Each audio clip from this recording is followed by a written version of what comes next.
নমস্কার বন্ধুরা, আজ আবার একটা নতুন রেসিপি নিয়ে চলে এলাম আপনাদের সামনে। এখানে ময়দায় নুন এবং তেল দিয়ে ময়ান দিয়ে নিচ্ছি। তারপর একটা ডো বানিয়ে নিলাম। ডোটা এখন রেস্টে থাক, ততক্ষণে আমি আলুর পুর বানিয়ে নেব।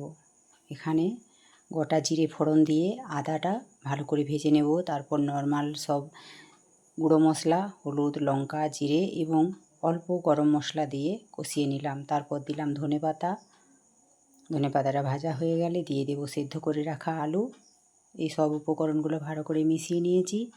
এবার দিয়ে দিলাম স্বাদ মতো নুন।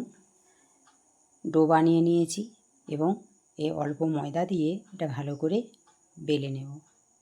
রুটির আকারে বড় করে বেলে নেব। বেলা হয়ে গেছে।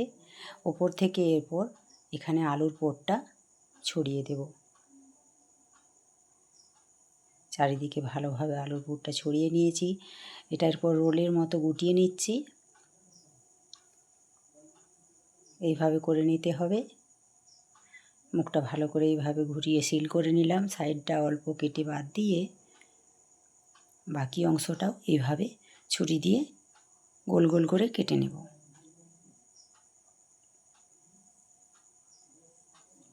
তারপরে এই অংশগুলোকে আবার একটু হাত দিয়ে আকৃতিটা ভালো করে করে নিলাম গোল গোল। তারপর গরম তেলে মুচমুচে করে ভেজে নিতে হবে।